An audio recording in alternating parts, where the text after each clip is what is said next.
back. That's a fact. We're here with Evelyn Cardona. She is, again, the founding executive director of the North Brooklyn Coalition Against Family Violence. And we'd love to hear from the coalition if they ever want to come on and connect with us about the resources they can offer to this part of the community. I know they're based in Williamsburg, but their name is North Brooklyn, so they should be involved in the site as well. So we kind of just wanted to ask you, we had one of our next guest, Paige, had a very interesting question, which was something I was kind of thinking about, just couldn't put it into words. And the question is, how do you, it's a two-point question, right? So what does the cycle of domestic violence look like? How do you tell a young person what you're going through is domestic violence? And the second part of that is, how do you break that cycle? So you mentioned education was the way you broke it, but what led you to get into that? To say, I'm no longer going to be dealing with this.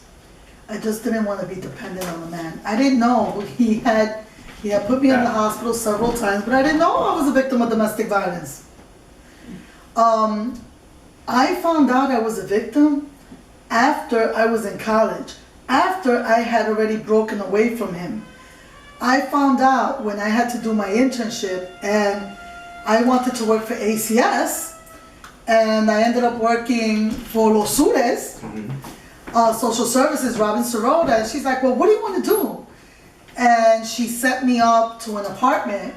She wanted to do, whoever knows Robin Sirota, she's the first Blanquita, I think, in the whole Los Sures. That was like 30 years ago. Now it's gentrified. But Robin says, oh, let's do a coffee hour for Los Sures. They had SIP buildings on Driggs Avenue, which was such special incentive program for people that had just came out of shelter. So I said, okay, I went in my little suit, my first day on the job, and I'm doing outreach, and I started seeing the signs of domestic violence, not knowing what it was. I saw women with hickeys all over their neck, on their face, and after a while, I opened the door to one person. It was like 9:30 in the morning. I knocked, and she opened the door. She's like, the door's open, so I came in. She's like, who are you? I said, oh, I'm the social worker. And she threw me with a beer can, and I came back down with the beer on my new suit. And I told this Blanquita, girlfriend, you can't do a coffee hour with these girls. They got issues. And she's like, what issues? I said, I think they're all getting beat up. I got one that got hickeys all over her face. I got another one drinking at 9:30 in the morning. The baby's running around. I mean, there's men up in these apartments. I thought they just got out of shelter. And she says, well, what do you want to do about it? Sounds like it's domestic violence. And I was like, domestic violence? She's like, why don't you do some research? I said, listen, domestic violence there's no help. I went through it. No one helped me.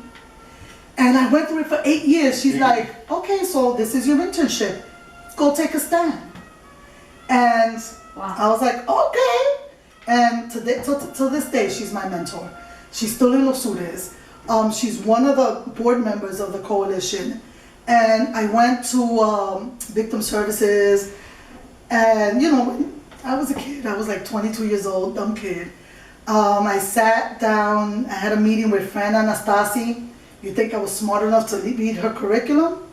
Well, she gives me the curriculum. She's like, oh, I'm Fran Anastasi, and there's a curriculum around domestic violence. And I was like, oh yeah, the Batteries Intervention Program? My ex-husband went there. That's where they taught him how to beat me up without getting arrested. Wow. That's where I had to give him $25 a week to go to this program because now he was going back to jail. That program sucks. She goes, I wrote the program. Oof. And I was like, well, I could give you ideas on what to do with that program. And instead of shutting me out, it was a partnership. We came together. I revamped that curriculum. Wow. Robin and I took all those women, the one that threw the beer can and all that. Some of them had drug use issues, substance abuse issues. They themselves were battering. But we did a program called Alternatives for Women. And again, Assemblyman Lopez helped us, provided us with coffee and bring people coffee and cake and they'll come down. But after 8 weeks, we developed a core group of women that went from 8 women to 16 women to 24 women that got power and control back in their lives, that understood what domestic violence was. That's how we, from that program, we wrote a curriculum that was able to found the Coalition Against Family Violence. And what I did was everything that wasn't there for us, for me, I put into that program. We handheld people. We took them to court. We took them to get orders of protection. We went into the precinct. We forced the 83rd precinct to serve orders of protection because they used to serve orders of protection Tuesdays and Wednesdays. So if you're getting beat up on Monday, you gotta wait till Tuesday. You're getting beat up on Wednesday, well, 4 o'clock is the deadline, come back Friday. And I was like, oh, no. And I was calling them out, calling the media on them, calling Assemblyman Lopez on them. Marty Needleman was instrumental, so we got legal services involved. We got pro bono, Robin Fisher, Roberto Marrero. These were lawyers that were working for us, getting orders of protection on their own time. Wow. And that's what we were able to do. We were able, with that group, instead of having people leave the community, these women were able to stay in the community because their batterers were being held accountable. Every bodeguero knew who we were. So we did it differently. Instead of being hush-hush, we were like, no, Evelyn Cardona, domestic violence. They knew where to get me. And now, you're going to have a place to go too, because you can get me through 311. You can get me through Andy. You can get domestic violence services through the city of New York, through 1-800-621-HOPE. They're, again, open 24 hours a day. But I think it's time for us as a community to get back into the trenches, to get back and get my feet wet again. Maybe I'm too much into the office. Gotta come out into the community again, because again, this should not have happened. However, I also say that when a woman is leaving or anybody is leaving, it's the most dangerous time for them. Yes. And I think that's what happened. With Because Sade. the That's exactly batterer- what happened. Yeah? Yeah, it's exactly. She left. broke up with him finally, and 2 weeks later, he killed her. It's about power and control. Yeah. And when you leave, you gotta make sure that you have an escape plan, that people know what's happening. You know, that's why I say the bodegueros were so instrumental, the churches were so instrumental, the social service office, you gotta tell the teachers, the principals. You know, people are afraid because if they talk about domestic violence, oh, they're gonna take away my children. The Nicholson case, that's an instrumental case. Because of the Nicholson case, they cannot remove your children because of domestic violence, but you have to leave. Now, if you choose to come back, which many women do, they're gonna take your kids. Yeah. The kids have a right to live a violence-free life. But you're endangering them now. Right. Yeah. And not only physically, but emotionally, Absolutely. psychologically. A child will either be a batterer because he doesn't want to be like his mother. I'm not gonna let nobody abuse me. So anything his partner does, he's gonna be a batterer, or he could be a victim. That his wife or his partner could do whatever to him, and he won't know he's being victimized. I would never hit a woman. I would never talk down to a woman. Oh yeah, but you're being victimized yourself. You know, for men don't really realize, you know, they're allowed to wear cologne. They're allowed to take a bath to go to school. They're allowed to go to school. You know, when you're in college, these are signs to look for. If your batterer, your partner, is ripping up your school books, that's economic abuse. Because who's going to pay for that book again? Yeah. Doesn't let you go to school? Economic abuse. Because if you don't go to school, sooner or later you're going to lose your financial aid. You're going to fail that class. Absolutely. Well, you can also tell your financial aid people, I'm a victim of domestic violence. I need help. Right. And when they do that, there's a domestic violence waiver that you can be excluded from those classes that you failed, and they can reestablish your financial aid, but you gotta talk. And when we say that women are weak and they look like they're weak, they're trying to stay alive. Mhm. They're trying to keep those kids from being abused, because the battle will know. You get an order of protection, he's not gonna touch you. He's gonna beat up your child. He's gonna beat up your pet. For all the women that have, or people that wanna come into shelter that have animals, we take people with animals. It's called PALS, people and animals living safely. Because many victims stay because he'll attack their dog, he'll attack their cat, he won't feed them. You don't come back, we're gonna get you.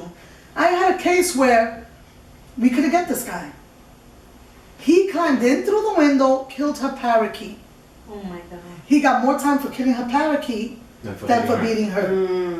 Why? Breaking and entering. He came through the window, killed the animal. Good time. We But have. that's crazy though. Yeah. You see, that goes to show you like the value system of our society is totally screwed up. Because how did he get more time for killing a parakeet than for abusing a woman? You know what I mean? Like, come on. I mean, not to say that he shouldn't have gotten time for that, but when are we going to value our women as a society? Women have to be educated to know what to say and how to say it. And what When the value- police comes through the door, what did he do? He pushed me. He punched me. How did he punch you? Well, he slapped me. We have to be real. Did he slap you with an open fist? Did he punch you? Did he spit on you? More than just, you're going to get time for that one. How many men, and this is what they're learning in these alternative to violence groups. You know, they talk, 12 men talk all day long. They learn from each How other. they got arrested. Well, sucker, you could have hit her with a towel. That doesn't leave bruises. You could have pulled her hair. Don't bang her into the wall. Don't give her food. Don't pay her rent. Watch her do whatever she wants. That's disgusting. Wow. So when you talked about the cycle of violence, the cycle of violence is different for so many people. Right. It could be, let's say, undocumented. You're here. If you don't do what I say, Calling then immigration. I'm calling immigration. Well, we know that These women don't realize that they can come to us and we can get you a U visa. Right. Where he doesn't have to do anything for your visa. You can get it under the Violence Against Women's Act. So there's so many things. It could be, the cycle could be that today I told him my mother's coming. Stage 2, he starts, you're afraid. Anything he says, oh my God, my mother's coming. He knows my mother's coming. I don't want him to beat me up in front of my mother. So you get into a tidbit. He leaves. Then you feel guilty.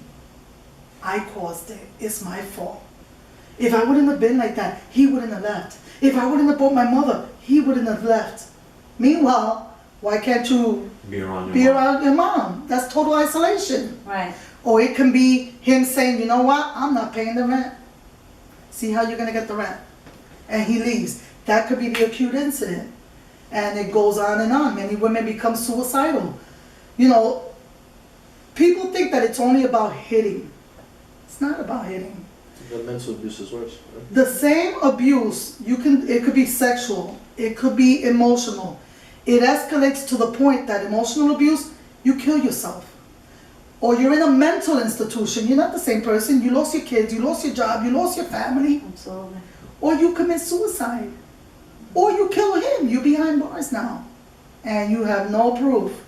You know, people say, oh, you know, Jennifer Lopez, the Enough movie. It's a movie. Mm-hmm.